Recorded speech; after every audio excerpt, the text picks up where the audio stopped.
Bonjour à vous. C'est Alexandre. Sous la Varangue, c'est votre émission.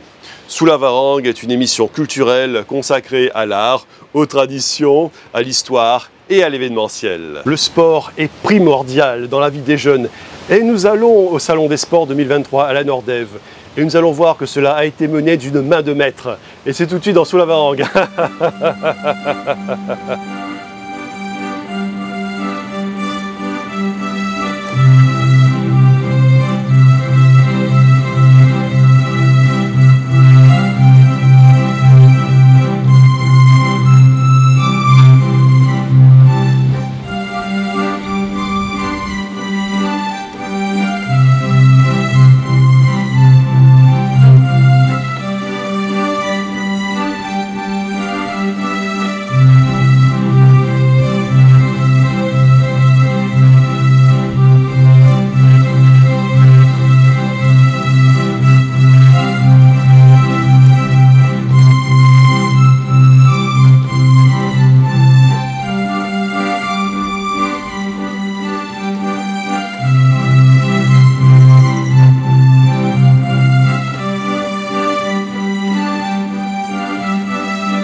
Aujourd'hui, je suis en compagnie de Monsieur Dominique Douman. Et monsieur, vous êtes le président de l'association Salon des Sports et Loisirs qui organise ce salon ici à la Nordève. Et voilà, il y a beaucoup de stands, les sports sont mis à l'honneur et c'est très intéressant. Oui, effectivement. Je suis le président de l'association régionale des directeurs responsables et intervenants du sport. On a décidé avec des collègues, directeurs et responsables intervenants du sport des collectivités et passionnés d'organiser ça depuis un certain temps. On avait une demande, on avait une envie, on sentait bien qu'il fallait réunir tout ce monde-là, que ce soit les professionnels comme vous voyez, ceux qui construisent, et les décideurs locaux, donc vendredi, avec une co-organisation avec le département, la région, l'association des maires, le CNFPT, le CROSS, et donc tous ces partenaires, la Nordève et la CINOR. Voilà, tous ces partenaires institutionnels nous ont donné l'envie de vouloir réunir tout ce beau monde sur 3 jours. D'ailleurs, il y a beaucoup de partenaires et il y a aussi beaucoup de choix parce que moi, je me suis essayé au tir à l'arc, c'est amusant. Il y a beaucoup de stands, j'ai vu qu'il y a beaucoup d'innovations aussi, j'ai vu des fauteuils qui tournent à 360 degrés. Exactement, donc ça c'est la réalité virtuelle. Aujourd'hui, l'accent est mis sur le e-sport, les sports innovants et les sports émergents. Donc effectivement, de ce côté, on voit des combats avec des pistolets laser, il y a le e-sport, il y a FIFA 2024 là, qui est en train de se faire, 2023. Et dehors, il y a le tir à l'arc, il y a la Zumba, il y a le paddle, il y a énormément d'activités. À l'intérieur, le show, on va dire, le clou du spectacle aujourd'hui pour cette dernière journée, c'est bien sûr la présence de Danny Dan, le champion d'Europe et qualifié pour les JO, qui nous a fait l'honneur d'être présent. Et là, il est en train de donner des petits conseils aux plus petits. Et cet après-midi, on va commencer les hostilités en guillemets avec le battle des petits, le handi-dance. Donc les porteurs de handicap ne sont pas oubliés aussi. Donc ils auront aussi un battle et après les seniors avec jury Danny Dan, avec un show bien sûr. Donc voilà, on a beaucoup de gens qui passent, qui découvrent des nouveautés comme ce jeu. Et donc voilà, énormément d'activités qu'on met à disposition de manière gratuite à la population. Bien, monsieur, je vous remercie. Je suis en compagnie de monsieur Yann Gardès. Et monsieur, votre entreprise c'est Inexcence Sol Création. Et vous êtes partenaire, il me semble, de ce salon. Vous êtes aussi, de ce salon consacré au sport qui est très réussi. Alors effectivement, on est parrain de l'événement. L'entreprise Inexcence Sol Création, en fait, c'est une entreprise qui réalise des sols sportifs, tout sol sportif. que ce soit les terrains naturels, les terrains synthétiques, tout type de revêtement. Ça peut être des terrains de tennis, ça peut être des boulodromes, ça peut être des terrains de paddle, etc. Et du coup, l'organisation, nous-mêmes, nous sommes rencontrés il y a quelques temps. Donc effectivement, je disais qu'on agissait sur toutes les communes, de manière générale sur toutes les collectivités, pour tous les terrains de sport qui sont réalisables à La Réunion. Alors aujourd'hui, je vois que c'est très varié, il y a beaucoup de stands, il y a beaucoup de possibilités pour le public de s'exercer par exemple au tir à l'arc, ou sinon d'essayer des technologies révolutionnaires, comme j'ai vu là, la réalité augmentée. De plus en plus la technologie est présente dans le sport et on ne peut plus se passer de la technologie dans le sport, j'ai l'impression, et il y a de plus en plus d'innovation.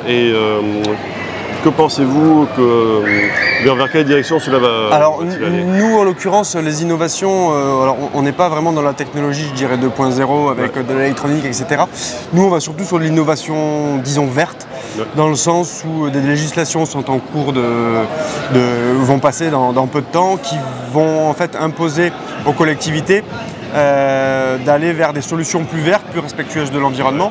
Et ça passe, pour ce qui nous concerne en tout cas, par des solutions notamment de terrains synthétiques dans lesquels, comme on peut voir sur le sol effectivement, dans lesquels on ne va plus faire du remplissage avec de la matière plastique, mais avec de la matière organique. Ça peut être du maïs, ça peut être du noyau d'olive par exemple. La matière organique, ça veut dire que c'est une matière qui est sûrement biodégradable peut-être Alors elle n'est pas biodégradable parce qu'elle est en fait encapsulée dans une résine mais qui est inerte pour le coup.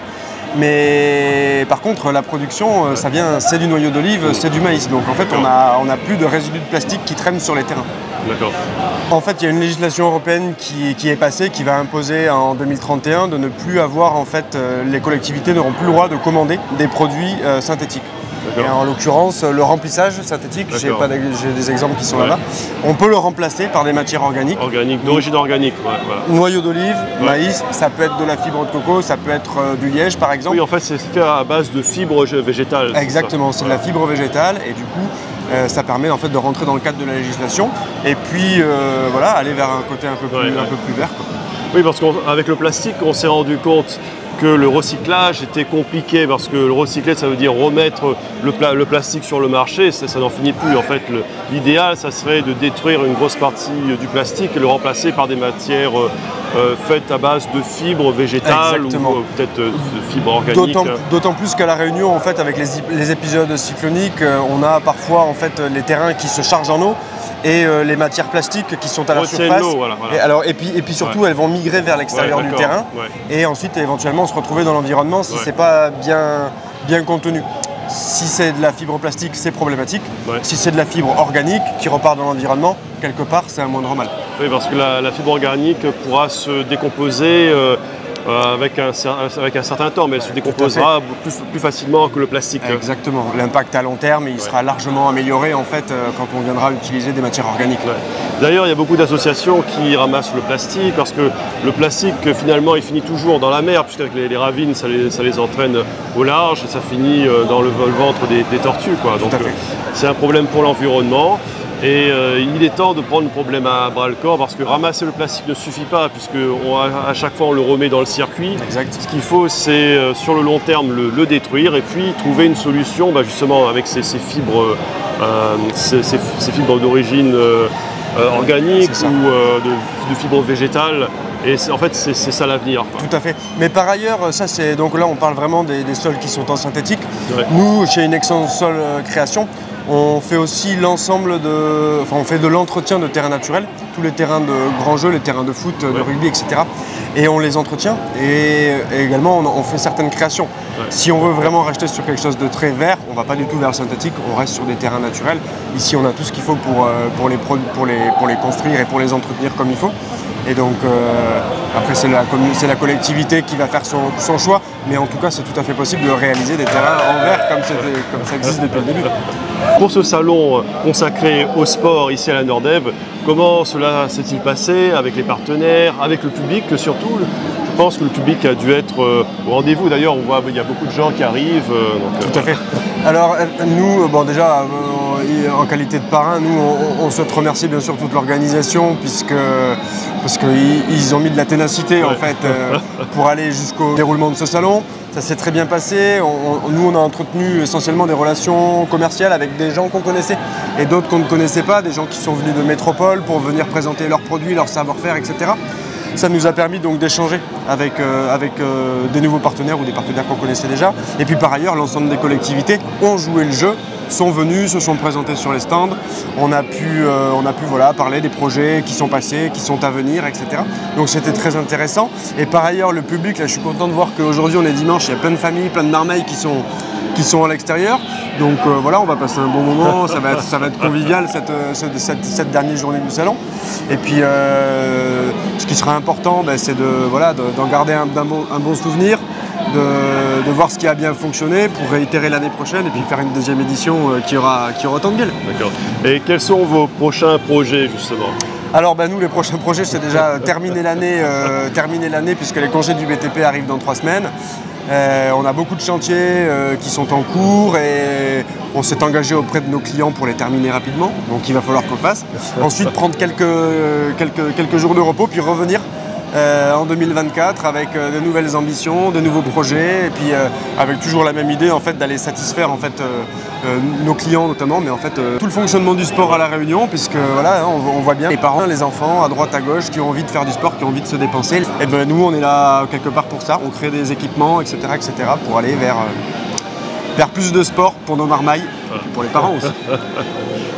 Bien, monsieur, je vous remercie. Avec plaisir, merci à vous. Je suis ici à la Nordève, au Salon des Sports, et je suis en compagnie de monsieur Yannis Souaro. Et monsieur, vous êtes le directeur commercial de la société Manard, qui organise tout ce qui est jeux sportifs et autres. On est spécialisé dans tout ce qui est aire de jeu, principalement pour les collectivités. Et on emmène aussi cette année un nouveau produit depuis 2 jours, donc, qui est le chasse-tag, qui nous vient de l'Angleterre et qui est un avant-première vraiment sur la zone océan Indien et même de l'hémisphère sud. Ouais. Alors j'ai vu qu'il y a beaucoup de jeux. Il y a des jeux comme ici, là, où il y a un jeu du chat et de la souris. Il y a aussi... Donc, ce jeu, en fait, il vient exactement du jeu du chat et de la souris, qui est un peu plus professionnel. Hein, aujourd'hui, vous avez des championnats du monde, des championnats de France, qui est en train de prendre un essor depuis 2016. C'est un jeu qui a été inventé par les frères De Vaux en Angleterre. On a récupéré la licence, enfin on a passé les tests et on a eu la licence. Et on lance ça, on essaie de voir qu'est-ce que ça va donner, comment réagissent les gens. Il y a une attente. On a été extrêmement surpris que des jeunes, beaucoup plus de jeunes que d'adultes. Et beaucoup de familles aussi, beaucoup de familles qui viennent et qui sont un petit peu, qui sont déjà au courant. Les parents nous disent oui, mon enfant il connaît il connaît ci, il a déjà vu. Et il s'approprie le chasse-tag, le quad, qu'on appelle le quad. Voilà, la surface que vous avez, ça s'appelle le quad. Donc ça veut dire que l'information est bien passée, donc les gens sont au courant. Et j'ai vu qu'il y a aussi plein d'autres jeux. Il y a aussi le sabre laser, la ludosport. Oui, j'ai vu qu'il y avait pas mal. Voilà, au niveau du salon, il y avait pas mal d'autres sports, d'autres animations, ce qui est bien, puisque ici à La Réunion, on a besoin de diversité, on a besoin, et puis que ce soit adapté aussi à chaque personne. Ça peut être sa morphologie, son aisance, et c'est important que la population réunionnaise ait ce choix dans la pratique du sport. Pour le bien-être, comme on parle bien sûr. Et j'ai vu aussi qu'il y a aussi des jeux de réalité virtuelle, donc ça va très loin, la technologie s'est initiée dans les jeux, donc maintenant on peut plus se passer de technologie pour certains jeux aussi. On voit ça par exemple, je prends aussi un exemple qui me vient là, c'est comment dirais-je, la Formule 1, où c'est vrai que Formula One, les gens ils font des essais sur des tests sur du virtuel avant d'aller sur le vrai circuit. Donc oui, le virtuel de toute manière est quelque chose qui est aussi l'avenir. Nous on travaille avec une société, donc Edson, qui avec en l'occurrence du virtuel, c'est un masque virtuel, et on va plonger comme si on faisait de la plongée avec des sirènes, avec des dauphins, et ça permet en même temps de découvrir la faune et la flore qui nous entourent dans le monde. Voilà. Donc c'est voilà. Ah. Ça. Et il y a d'autres jeux très ludiques, il me semble qu'il y avait un genre de chasse au trésor là, de ce côté, où je sais pas, où on doit chercher des indices, c'est très varié quoi. De toute façon, l'objectif de tous les jeux, c'est de créer aussi, comment dirais-je, on va dire on va dire pour amuser les gens, pour que les gens soient pour que leur esprit soit à l'affût du jeu, soit ouvert, et donc et puis pour que les sens soient émerveillés quoi. C'est exact, c'est important, et puis de toute manière, quel que soit le sport qu'on va créer, ça va créer aussi chez les personnes, l'adulte comme surtout l'enfant, la perception, la coordination, se repérer dans l'espace, tous ces jeux, quel que soit le jeu qu'on va utiliser, le sabre laser comme on parlait tout à l'heure, la chasse au trésor, il y a une carte, s'orienter. Tout ça est très important pour le développement physiologique de l'enfant. L'adulte, bien sûr, l'adulte s'amuse quand on est tous des grands enfants. Hein. C'est sûr. Bien, monsieur, je vous remercie. Merci beaucoup. Je sais que vous avez apprécié la diversité et la richesse de ce Salon des Sports 2023 à la Nordève. Et restez avec moi, la prochaine fois, nous nous intéresserons aux Chevaliers Jedi ici à La Réunion. A très bientôt dans Sous la Varangue.